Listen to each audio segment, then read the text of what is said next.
Anger once again spilling onto the streets in Indian-administered Kashmir. More mass protests sparked by another death of a rebel leader.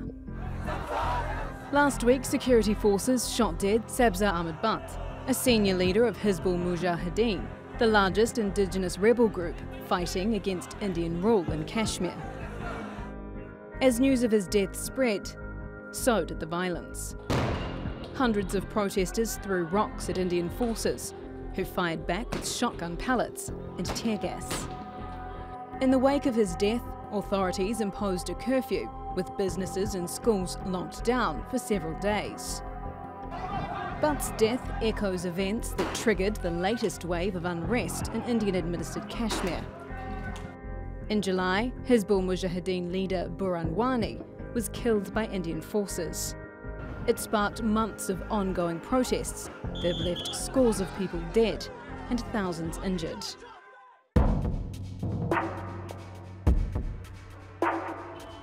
Butt's death comes amid rising concern over alleged brutality and human rights abuses by Indian security forces in Kashmir. Last month, this video surfaced on social media, showing a Kashmiri protester tied to an army jeep and allegedly used as a human shield. The army officer involved said he did this to save lives. These things I have only done to save the local people. Had it been I have fired there would be more than 12 casualties, which I have not done. But with this idea, I have saved many people's lives. While still under police investigation, he was awarded a commendation medal for his sustained efforts during counterinsurgency operations. There has also been criticism of the army's use of gun pellets to disperse crowds, inflicting wounds that are blinding protesters.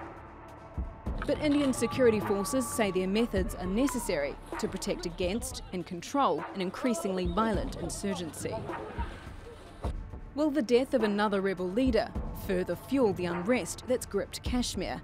And if the violence escalates, will the military response increase to match it? Yvette McCullough, The Newsmakers. Well, to discuss this, I'm joined now from New Delhi by Prem Shankar Jha. He's the author of Kashmir 1947, The Origins of a Dispute, and the former editor of Hindustan Times. From London, Muzammil Ayub Thakur, who is the president of the World Kashmir Freedom Movement. And from Panchkula, India, Lieutenant General Baljit Singh Jaswal. He's the former army commander of Northern Command in Jammu and Kashmir. Gentlemen, thanks so much for joining us. Lieutenant General, if I could begin with you, sir. Do you endorse and support the current tactics by the Indian Army in Indian-administered Kashmir?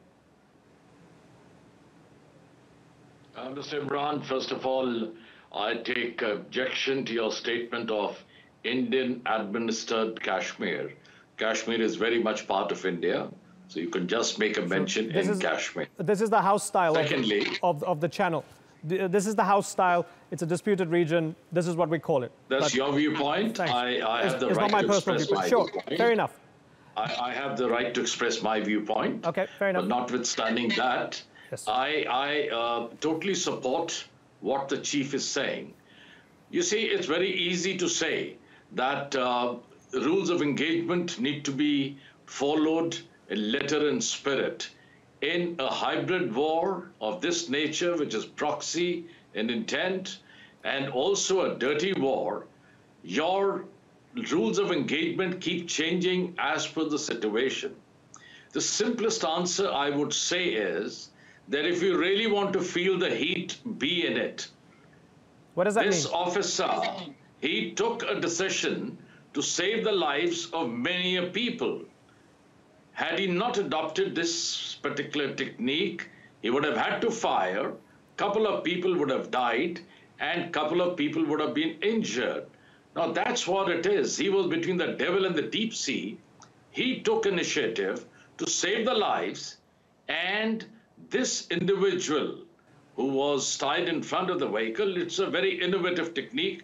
Israel is doing it, other countries are doing it, and at the end of it, he was handed over to the police station. So just because other countries use human shields, that makes it okay? No, it is not a comparison whether other countries also using it. It is the circumstances I'm saying. Okay. I would ask anyone who's criticizing this, what would have you done if in case you were in a similar situation where you were pitched against a crowd of 900 people and you had to save the lives of the soldiers under command and the members of the election but again, it's a hypothetical that he would have gone on to kill people had he not used this guy. Be that as it may, let me bring in Muzammil Ayub Thakur.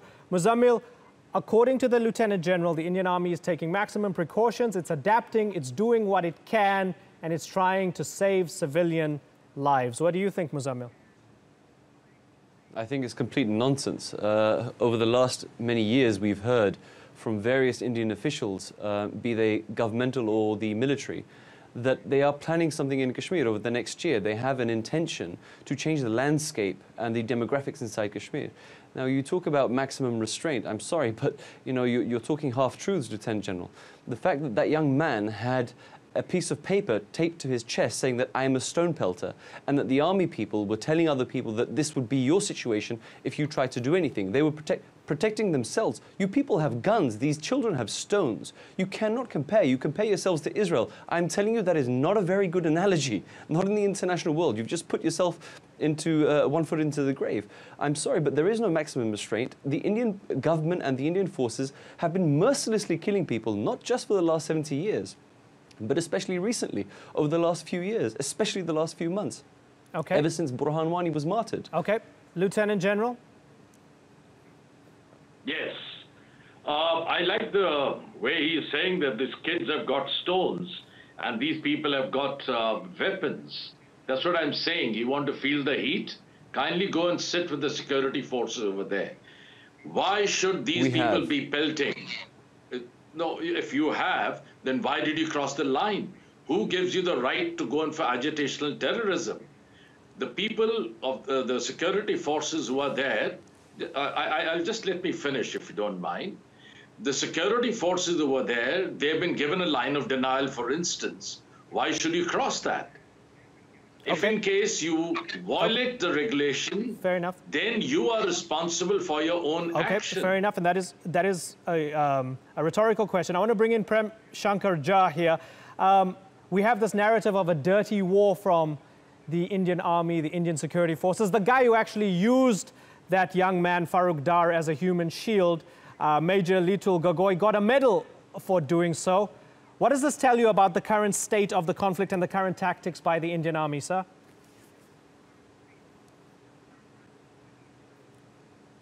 Well, first of all, it shows that the conflict can, on occasion, become quite severe. But let me do one thing for you.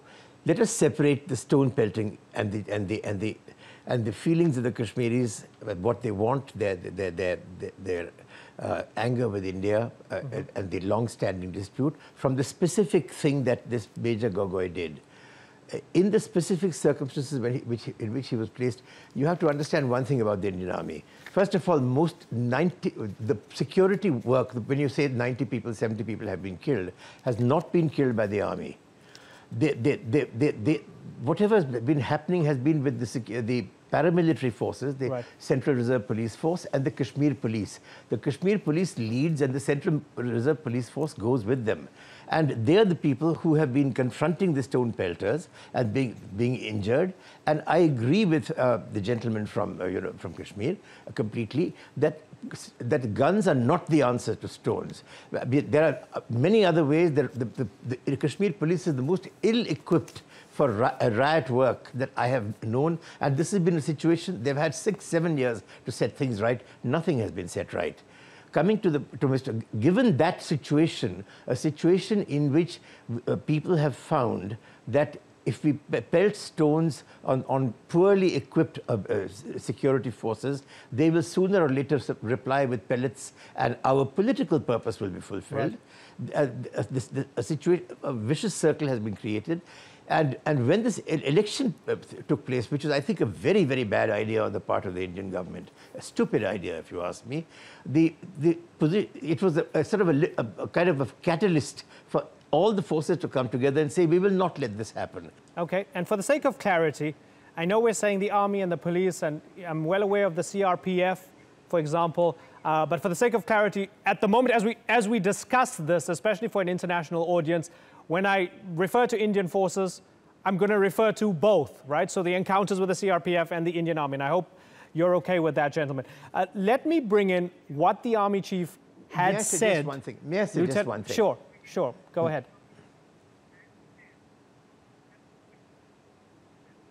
I just wanted to say, let's call them security forces on one side, and the army, when you specifically refer, as you're doing just now, to the army. Okay, but not security forces. If we're talking of an encounter between authority versus protesters, right, I don't think we have to go too deep into making that distinction, but your point is well made and understood. Lieutenant General, I want to bring in what the Army Chief said, Bipin Rawat, where he said, in fact, I wish these people, instead of throwing stones at us, were firing weapons at us. Then I would have been happy. Then I could do what I want to do. I trust this is the best translation of the Hindi. I've seen it in multiple news reports. So what does he mean by that? Because my interpretation is a very ominous one of that. You tell me what he means by that. I will clarify it. You see, when he says that I wish they were firing, then the rules of engagement are straight. Today, a soldier is, caught in that quagmire of catch-22 situation.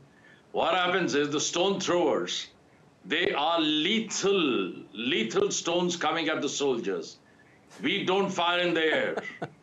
We have orders to shoot because Indian Army doesn't fire in the air. Now, if in case they are faced with such a situation, you have to fire back, and you have to fire at a stone pelter, and that too on his legs. So wait, hold on. If in case, so it means you're throwing stones at me, and I feel bad that I have to shoot at you because you're throwing stones. It would be easier if you were shooting at me, so I could just, with a clearer conscience, shoot at you. No. Please, sorry, don't put the words in my mouth, Mr. Imran. Okay, so tell me again. Very clear. You said. Tell me again. Yeah, please. I'll tell you. You see, the soldier is in catch-22 situation. If he's being hit by stones, he is not, as per your contention, is not supposed to be firing back at them because they're holding stones. Do you know a stone, when it is thrown at a person, if it hits its head, what will happen? 3,500 security personnel got injured and were hospitalized in stone throwing. So, if the army is confronted with such a situation, he has to protect. He doesn't have any anti-riot gun. He's got his rifle and he'll shoot back to protect himself. Okay. I again repeat my statement that if you cross the line and you resort to agitational terrorism, you are responsible for your own actions, for the consequences. Okay. You've made that crystal clear. Muzammil, you were shaking your head in disagreement. Tell me why. I find this completely hilarious. I mean, the Lieutenant General has just convicted or tried himself, described himself as a war criminal.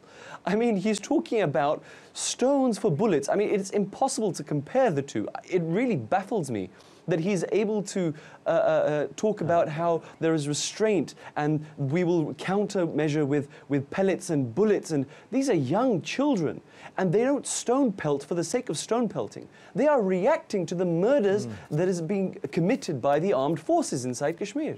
Okay, Lieutenant General, can you allow us to make the distinction between Hizbul Mujahideen and what they do, and young people who are angry and take to the streets because they're angry with the fundamentals of this whole situation? They see their friends and their colleagues getting hurt, getting injured, getting killed, and they might pelt a stone at a security officer. Isn't there a distinction between the two? I'm also laughing at this line which you use. It's hilarious, and it's for war crimes that this general should be tried or whatever it is. Anyway, that's his contention. Okay. I'll tell you what happens. The poisoning of minds has been induced by the constituency of Pakistan and India, the separatists. These children, they come out of sheer desperation, on coercion, or being forced. As a matter of fact, let me also share with you, I too have a lot of people very well known in the Kashmir Valley. I have relatives also over there. The groundswell is that the majority of the people, they are fed up. But the diktats of some of these, the terrorists, because of them, these people are coming out. And that might be true, sir. That might be true. If you'd allow me to come in, I want to ask you again. Those kids, if somebody's 15 years old throwing stones at the security forces, should they be treated in the same way as a Hizbul Mujahideen fighter? Finish one line. Sure. But should they be treated the same as a fighter? No, no. No, I just want to finish one line. Recently, there was a sting operation, and the kind of money which is being pumped in by Pakistan and the way these stone pelters are paid. Can we leave Pakistan aside for a second, please, sir? I want to ask you again. Should they be treated the same as Hizbul Mujahideen? Should they be treated as terrorists because they're throwing stones at security forces, especially teenagers? If a line of denial has been given, they should not be crossing that. And if in case any projectile is thrown, whether stone or even petrol bomb for that matter, that is being hurled at the security forces, well, the SOP is there. He will warn the crowd, and he will open up with one single shot to give a message, do not cross this line. And if they do, a second round is fired. It is not that automatic fire is fired at these people. Okay, They're supposed to adhere. Okay, we've neglected Prem Shankar Jha, and I apologize for that, sir. Please, you want to come in? I'm afraid so. I would like to. Look, I think we've completely misunderstood what, forgive me for saying this, I really have to emphasize this. I think we've misunderstood what the army chief said. The army chief's expression was an expression of anguish, of being torn in two directions. What he's saying is there's enormous inhibition in the army against firing on anyone who's a civilian, particularly anyone unarmed. For the army, a stone pelter is an unarmed civilian. He said, look, if they had guns, I would be able to fire on them with a clear conscience. That's what he's saying. And please do not twist this around and turn it into some kind of a giant statement about the brutality of the Indian state. It's one particular situation. But sir, I'm taking the words of the Indian army chief and I'm asking, what does this mean? Our Pakistani counterpart, they're pretty blunt too. You see, I don't approve of any kind of use of weapons against stone pelters. By the way, I have been pelted. You know, those stones come at 90 miles an hour. The question is not that. In spite of that, there is no excuse for using bullets or even pellets upon people who are throwing stones at you. You have to find another way, and if you don't, then it's a failure of the state. But I'm talking about the predicament of that major and the way, I think, rather stupidly, I have to say this, the army chief has sort of come out. But his specific statement that you mentioned just now is a statement of being torn in different directions. And we've had three I don't agree with our general. Sure, we've had three different interpretations of it, and that's fine. The army shall do this, the army shall do this, the army shall do exactly what the civilians tell them to do. Okay, and we've had three different interpretations of it, so that's good, right? He said it. I asked a question, and we have three different interpretations. Let me move on and go to Muzammil, because that election was mentioned a bit earlier on. And Muzammil, at that election, there was 7% turnout. People are fed up, people are taking to the streets, people are pelting security forces, yes, and it's to deadly effect, especially for the protesters. What does that 7% turnout in the last by-election say about political apathy in the valley and about whether these people actually feel as if they belong to this society? You see, the Kashmiris have never felt that they've belonged to Indian society. We've been persecuted, subjugated, occupied for the last 70 years. It's a natural progress. It's a natural situation whereby people will no longer go to the polls because they've seen that their mothers, their brothers, their fathers, their sons, everybody in their families have been persecuted, molested, raped, killed. I mean, we're coming to the 8th anniversary. Just a couple of days ago was the 8th anniversary of the Shupian double rape case. I mean, these things are not forgotten in history. People will remember these things. When it comes to the elections are not such a big thing that we need to be worried about. I mean, this is called for administration within the state. It has nothing to do with the sentiment of freedom. If the Indian government or the Indian army or anybody, these academics that claim to be friends of Kashmir, let them pressure the government, let them pressure the BJP and the RSS or whoever is backing these violent terrorists, in the garb of Indian Army. Let them allow a plebiscite or a referendum inside Kashmir. And let us once and for all. And I want to do this. I want to interrupt you now because I want to do this another time, and I want to talk about the actual political optics here, and whether that plebiscite has to happen or so. It's been 70 years. It's still unresolved. It's not a great situation on the ground. Gentlemen, I've got to move on. It's been a pleasure having you on the program. It's important that we have this discussion. Prem Shankar Jha, Muzammil Ayub Thakur, and Lieutenant General Baljit Singh Jaswal, thank you very much for joining us.